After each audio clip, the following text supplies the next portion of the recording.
Teman-teman, coba bayangkan, rakyat kecil, pedagang kaki lima, tukang bakso, sampai pekerja kantoran, tiap bulan dipotong pajak, tiap tahun ditagih habis-habisan.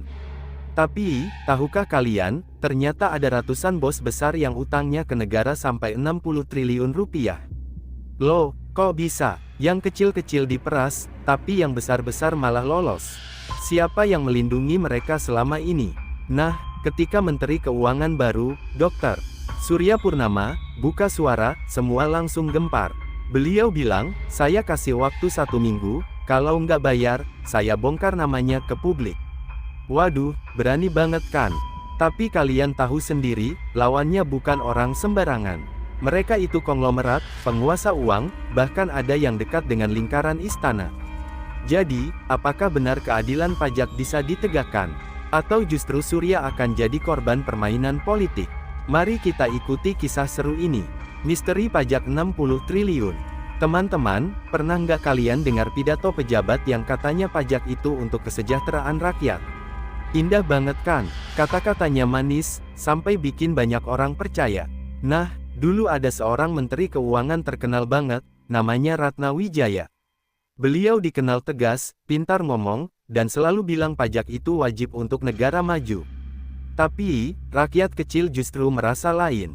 Pedagang bakso di pinggir jalan, karyawan pabrik, sampai ibu-ibu penjual sayur, mereka sering ngeluh. Pajak kok makin berat ya? Potongan gaji makin banyak, dagangan pun kena pungutan. Rasanya kayak diperas habis-habisan. Lalu muncul pertanyaan besar, kalau rakyat kecil ditarik pajaknya sampai habis, kok negara masih defisit juga?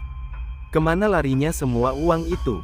Di balik senyum manis dan pidato megah Ratna, ternyata ada bayangan gelap yang nggak pernah dibicarakan. Bayangan tentang perusahaan-perusahaan raksasa, yang katanya bisa bebas dari jeratan pajak. Tapi saat itu, semua masih jadi rahasia. Rakyat kecil hanya bisa menebak-nebak.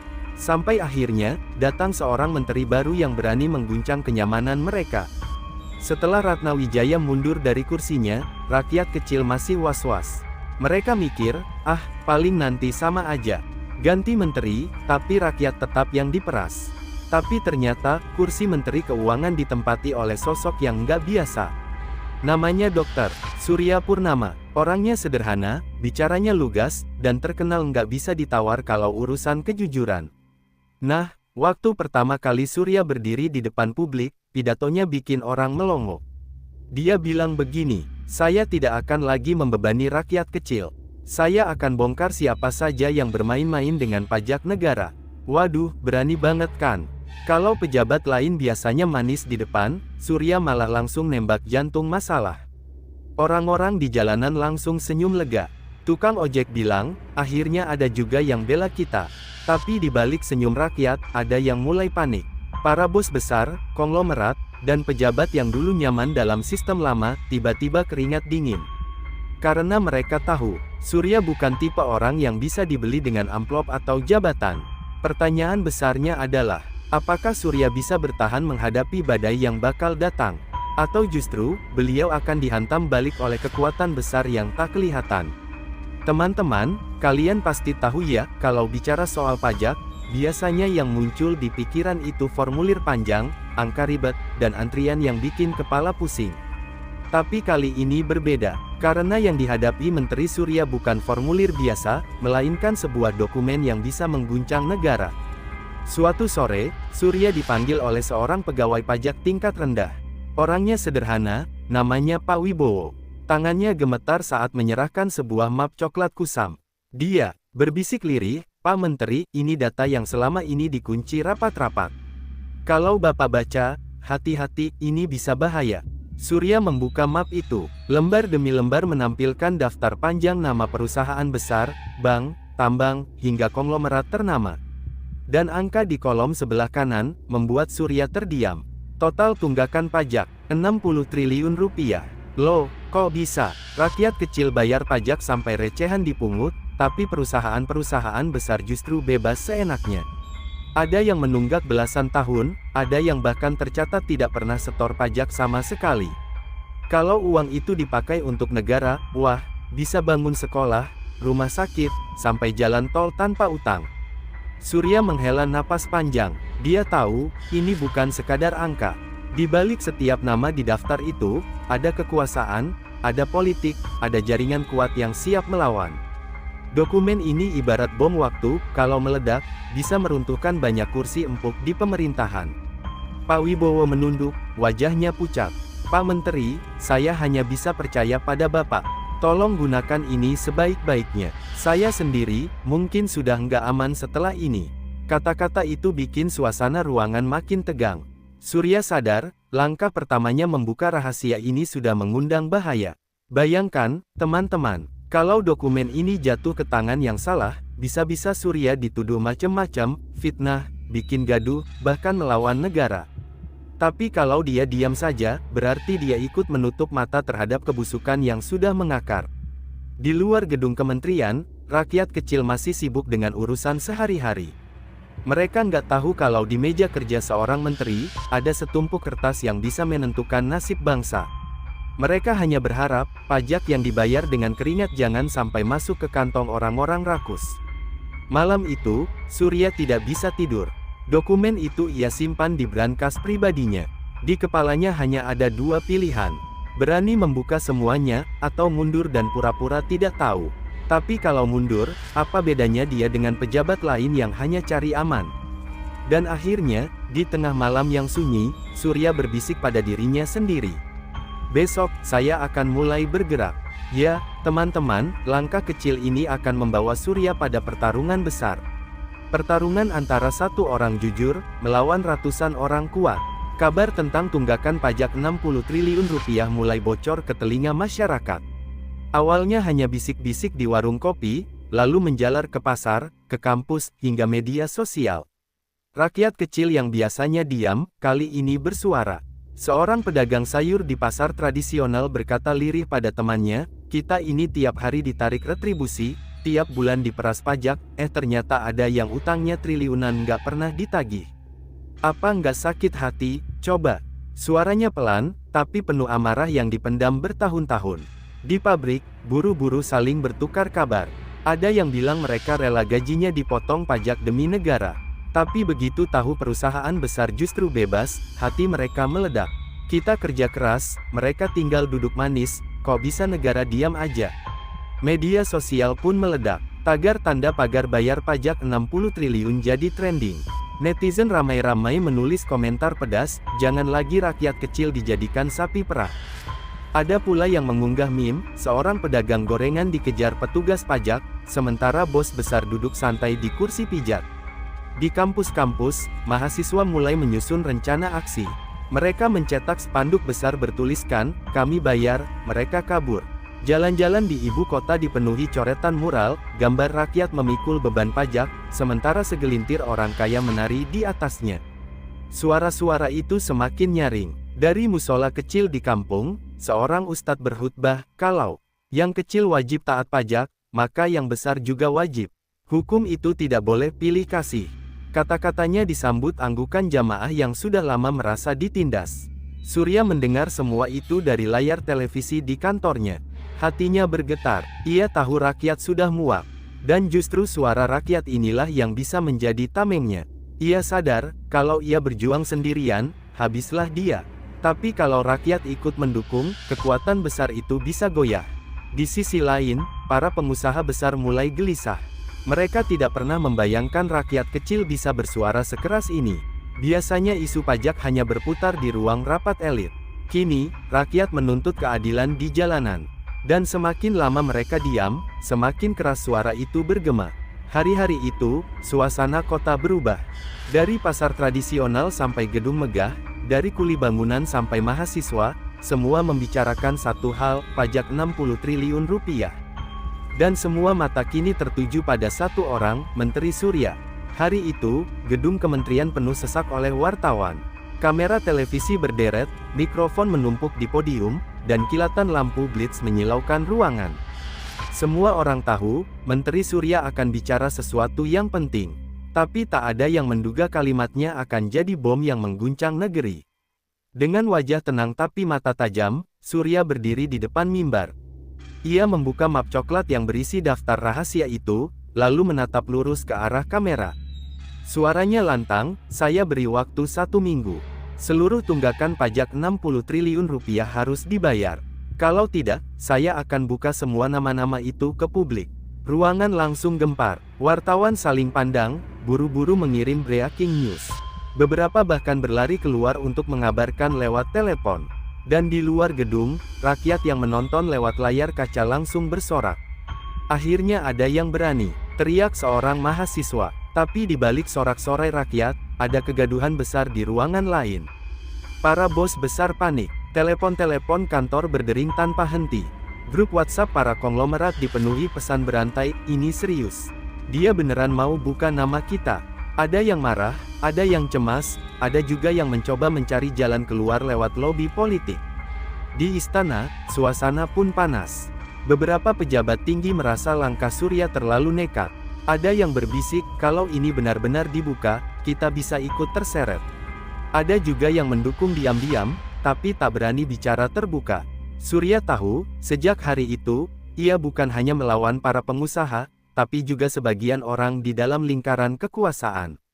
Sementara itu, rakyat makin semangat. Di media sosial, tagar baru bermunculan, tanda pagar 7 hari menentukan. Netizen menuliskan komentar pedas, kami tunggu hari ke-7. Jangan mundur, Pak Menteri. Dukungan itu deras, tapi juga sekaligus menambah taruhan politik Surya. Malamnya, Surya duduk di ruang kerjanya. Ia menatap kalender di dinding. Hari-hari itu terasa seperti hitungan mundur bom waktu. Setiap detik yang berlalu, tekanannya semakin besar. Ia tahu, keputusan ini bisa menyelamatkan rakyat, atau justru menghancurkan dirinya. Namun, satu hal yang membuatnya kuat adalah suara rakyat yang tak pernah berhenti menggema. Dari pasar, dari kampus, dari jalanan, semua menyerukan hal yang sama, jangan takut, lawan sampai tuntas. Dan begitulah, ultimatum 1 minggu itu bukan sekadar ancaman. Ia berubah menjadi janji besar di hadapan seluruh rakyat negeri. Pertanyaannya, siapa yang akan lebih dulu bergerak, para bos besar yang bayar pajak, atau kekuatan gelap yang ingin membungkam Surya? Sejak ultimatum diumumkan, hidup Surya tidak lagi sama. Telepon kantornya berdering siang malam, bukan hanya dari wartawan, tapi juga dari nomor-nomor asing. Ada yang hanya diam, ada yang berbisik ancaman, berhenti sekarang, sebelum terlambat. Suatu malam, saat Surya pulang dengan mobil dinasnya, ia sadar ada kendaraan hitam yang terus membuntuti dari belakang. Sopirnya gugup, tapi Surya hanya berkata tenang, terus saja jalan. Mereka hanya ingin menunjukkan kalau kita sedang diawasi. Di rumahnya, sebuah amplop hitam ditemukan di depan pagar. Isinya hanya satu kertas dengan tulisan singkat, ingat keluargamu. Hati siapa yang tidak terguncang membaca kalimat itu. Tapi Surya memilih diam, tidak melapor ke media. Ia tahu, musuhnya ingin membuatnya gentar. Pegawai kementerian pun ikut resah. Beberapa staf Surya mendadak mengajukan cuti mendadak. Ada yang mengaku sakit, ada yang tiba-tiba menghilang tanpa kabar. Bisik-bisik menyebar, Pak Menteri sedang melawan raksasa, siapa berani ikut? Tapi justru di saat bayangan gelap semakin pekat, dukungan rakyat makin terang. Mahasiswa mulai membuat mural wajah Surya dengan tulisan, jangan takut. Para pedagang pasar menggalang doa bersama, sementara di media sosial, netizen berbondong-bondong menuliskan pesan penyemangat. Namun dukungan itu tidak serta-merta membuat jalan Surya aman. Sebab yang ia lawan bukan sembarang orang. Ada pengusaha yang punya media, ada konglomerat yang punya partai, bahkan ada yang punya hubungan erat dengan aparat. Bayangkan, satu langkah salah saja bisa membuatnya jatuh dalam sekejap. Di ruang rapat tertutup, para pengusaha besar mulai merumuskan strategi. Ada yang berkata, kita beli saja loyalitasnya. Ada yang lebih kejam, kalau dia tak bisa dibeli, ya harus dibungkam. Kata-kata itu membuat suasana ruangan terasa dingin, seperti konspirasi yang sudah lama dirancang. Surya sadar, setiap langkahnya kini diawasi. Setiap kata yang keluar bisa jadi senjata untuk menjatuhkannya. Tapi dalam hati kecilnya, ia berbisik, lebih baik mati melawan, daripada hidup berlutut di hadapan kebusukan. Maka, meski bayangan gelap semakin mendekat, Surya tidak mundur. Ia tahu, badai besar sebentar lagi akan benar-benar datang. Dan pertanyaan yang tersisa adalah, apakah rakyat cukup kuat untuk berdiri di sisinya, ketika serangan itu akhirnya dimulai? Di saat ancaman bayangan gelap terus menghantui, suara rakyat justru semakin nyaring. Dari pelosok desa hingga pusat kota, obrolan hanya soal satu hal, pajak 60 triliun rupiah dan keberanian Menteri Surya. Di media sosial, tagar-tagar bersama Surya mendadak jadi trending nomor 1. Netizen ramai-ramai mengganti foto profil dengan gambar Surya yang sedang mengangkat tangan, seolah melambangkan perlawanan rakyat kecil melawan penguasa besar. Komentar-komentar pedas bertebaran, kami bayar pajak dengan keringat, tapi mereka seenaknya kabur. Lawan sampai tuntas, Pak Menteri. Mahasiswa turun ke jalan membawa spanduk besar bertuliskan, 60 rupiah triliun sama dengan hak rakyat. Mereka berorasi di depan gedung DPR, meneriakkan yel-yel yang membakar semangat. Suaranya menggema sampai membuat beberapa politisi di dalam gedung resah. Buruh pabrik ikut bergerak. Mereka berkumpul di lapangan luas, mengibarkan bendera serikat dengan satu tuntutan, keadilan pajak. Kalau kami rela dipotong tiap bulan, kenapa yang punya perusahaan besar malah dibiarkan? Teriak salah satu orator dengan lantang. Di pasar-pasar tradisional, para pedagang memasang poster sederhana bergambar timbangan miring. Di bawahnya tertulis, yang kecil ditekan, yang besar dilindungi. Ini adil. Poster itu menjadi simbol gerakan yang menyebar cepat tanpa bisa dihentikan. Tak ketinggalan, para ulama kampung mulai bersuara di mimbar-mimbar masjid. Mereka mengutip ayat tentang keadilan, lalu menegaskan bahwa hukum tidak boleh tajam ke bawah tapi tumpul ke atas. Jamaah yang mendengar berulang kali mengangguk, merasa suara hati mereka akhirnya terwakili. Dukungan ini sampai ke telinga Surya. Saat menonton liputan televisi, ia melihat mahasiswa berorasi dengan wajah penuh semangat, buruh mengibarkan bendera, pedagang mengangkat poster buatan tangan. Hatinya bergetar, ia tahu, dirinya tidak lagi sendirian.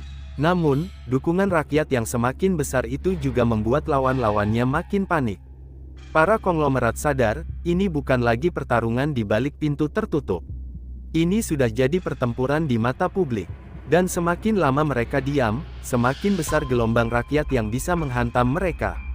Hari-hari itu, kota terasa seperti lautan yang sedang bergolak. Ombak rakyat mulai menggeliat, dan siapapun yang mencoba menahannya, bisa saja tenggelam. Pertanyaannya, akankah gelombang itu benar-benar berubah jadi badai besar yang menumbangkan para penguasa rakus? Tertutup, sementara rakyat menggeliat di jalanan, di balik pintu rapat tertutup berlangsung pertempuran lain. Di sebuah hotel mewah yang disewa khusus, para konglomerat besar berkumpul bersama beberapa politisi dan pejabat tinggi. Suasana tegang, asap rokok mengepul, kopi hitam dingin di meja, dan suara bisik-bisik terdengar lebih nyaring daripada teriakan di jalan. Seorang pengusaha tambang dengan wajah merah padam menghantam meja, "Kalau nama kita dibuka, hancur semua bisnis kita. Apa kalian mau lihat saham kita jatuh?" Suaranya membuat ruangan sejenak hening. Yang lain hanya menunduk, sebagian mengusap keringat dingin. Ada juga yang mencoba menawarkan jalan lain. "Sudahlah, kita bayar sebagian saja. Jangan semuanya, nanti publik tenang, Surya juga bisa diam." Tapi usulan itu langsung disanggah oleh yang lain. Surya bukan tipe orang yang bisa diajak kompromi. Dia itu keras kepala. Sementara itu, seorang pejabat yang hadir dalam rapat mulai resah. Ia tahu rakyat sudah mulai bergerak, dukungan semakin besar. Kalau mereka terus menekan Surya secara kasar, bisa jadi justru mereka yang ditumbangkan. Tapi kalau dibiarkan, kepentingan mereka akan terancam. Dilema itu membuat rapat seperti medan perang yang tak kelihatan. Di sisi lain, Surya pun sedang menghadapi tekanan yang sama di gedung kementerian. Telepon dari politisi berdatangan. Ada yang dengan halus merayu, "Pak Surya, jangan keras-keras. Kita bisa cari jalan tengah." Ada pula yang terang-terangan mengancam, "Kalau Bapak terus maju, jangan salahkan kalau kursi ini tidak bisa Bapak duduki lama." Namun, jawaban Surya selalu sama. Dengan suara tenang tapi penuh ketegasan, ia berkata, "Negara ini bukan untuk dijual. Pajak adalah hak rakyat, dan saya tidak akan menutup mata." Kata-kata itu terdengar sederhana, tapi di telinga lawannya, itu seperti pisau yang menusuk dalam. Kabar dari rapat-rapat rahasia pun mulai bocor keluar. Wartawan menulis artikel samar, menyebut adanya lobi besar yang mencoba menghentikan langkah Surya. Netizen makin geram. Mereka membuat meme sindiran, gambar konglomerat bersembunyi di balik tirai emas, sementara rakyat kecil menunggu di luar dengan wajah marah. Hari-hari itu, suasana ibarat catur raksasa. Setiap langkah Surya ditimbang oleh lawannya, setiap ancaman dihitung, setiap strategi dipelajari. Tapi ada satu hal yang membuat pihak lawan semakin sulit bergerak, rakyat sudah bangun. Dan sekali rakyat bergerak, tak ada kekuatan yang bisa dengan mudah menghentikannya. Pertempuran di balik pintu tertutup itu semakin panas, sementara hitungan mundur menuju hari ke-7 terus berjalan. Semua orang menahan napas, menunggu, siapa yang akan lebih dulu jatuh, Surya atau para bos besar itu. Hari ke-7 akhirnya tiba. Sejak pagi, rakyat berkumpul di depan gedung kementerian. Ada mahasiswa dengan spanduk lusuh, buruh dengan bendera serikat, pedagang kecil membawa poster buatan tangan.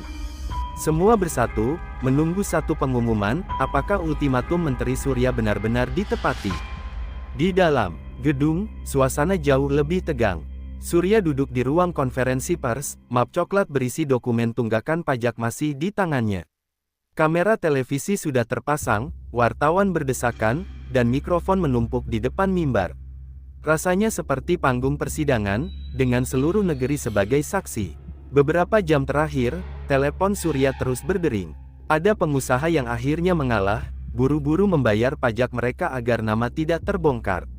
Tapi ada juga yang tetap keras kepala, mengandalkan kekuasaan dan koneksi politik. Surya tahu, inilah saatnya menepati janji. Ketika jam besar di dinding berdentang, Surya berdiri. Wajahnya tegas, tapi di matanya ada sinar letih bercampur harapan. Ia berkata lantang, sebagian besar sudah membayar. Namun masih ada yang membandel. Sesuai janji saya, hari ini, nama-nama itu saya buka ke publik. Ruang konferensi mendadak hening, lalu pecah oleh kilatan kamera. Layar-layar televisi menampilkan daftar nama perusahaan besar yang selama ini bersembunyi. Rakyat yang menonton di jalan bersorak gembira. Ada yang menangis lega, ada yang berteriak marah, ada juga yang berdoa dengan khusyuk. Di sisi lain, para bos besar yang namanya terbongkar langsung kelabakan. Saham perusahaan mereka anjlok, kantor mereka diserbu wartawan, dan reputasi mereka runtuh seketika.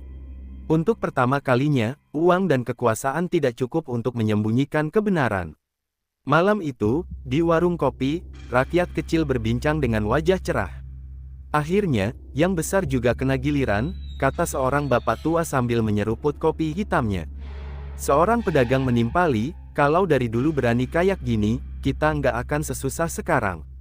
Suasana penuh harapan, seolah fajar baru sedang menyingsing. Surya menatap langit malam dari jendela kantornya. Ia tahu, perjuangan belum selesai. Masih banyak celah, masih banyak perlawanan, dan masih banyak bayangan gelap yang akan datang. Tapi setidaknya, satu langkah besar sudah ia ambil, membuktikan bahwa keadilan bukan hanya kata-kata kosong. Dan dari hari itu, rakyat percaya, kebenaran bisa menang jika ada satu orang berani berdiri tegak, dan jutaan rakyat ikut menggeliat di belakangnya. Itulah fajar keadilan yang mulai terbit, meski jalan panjang masih menanti.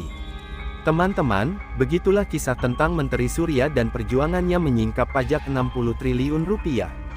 Ia bukan pahlawan super dengan jubah, bukan juga orang sakti yang kebal dari ancaman. Ia hanyalah seorang pejabat yang memilih jujur, di tengah dunia yang penuh tipu daya. Tapi apa yang terjadi setelah itu? Apakah semua perusahaan benar-benar taat membayar pajak? Apakah kekuasaan gelap berhenti begitu saja?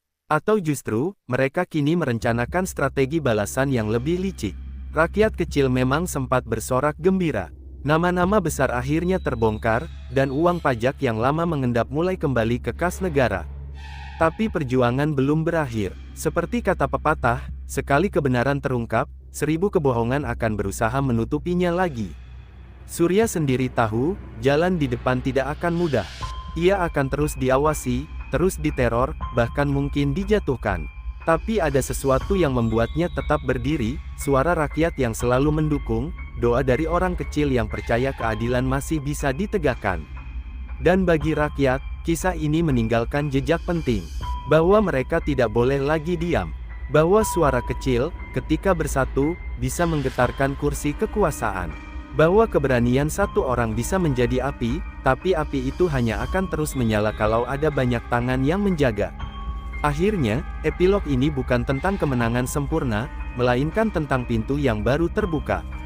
Pintu menuju masa depan di mana rakyat kecil tidak lagi diperas, dan keadilan tidak lagi jadi slogan kosong. Pertanyaannya, teman-teman, apakah pintu itu akan benar-benar dilewati bangsa ini, ataukah, seperti biasa, ia akan kembali ditutup oleh tangan-tangan rakus yang tak rela kehilangan kekuasaan?